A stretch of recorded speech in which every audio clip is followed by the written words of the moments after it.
Rugaibura, lakini pia ni msimamizi wa mirathi ya marehemu Justice Rugaibura ambaye ameacha watoto 4.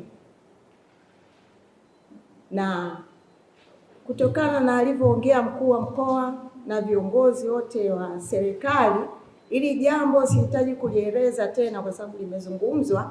Nipende kumshukuru Mheshimiwa Rais kwa kutuitikia sisi Watanzania na kusikia vilio vyetu, lakini pia nipende kumshukuru mkuu wa mkoa kwa kuweza kufika mapema sana pale nyumbani na kutusikiliza. Namshukuru pia mkuu wa wilaya pamoja na vyombo vyote vya dola ambao walilisikia swala letu na wakatia nguvu kubwa sana kulifuatilia kwa kina. Na washukuru pia majirani, wananchi pamoja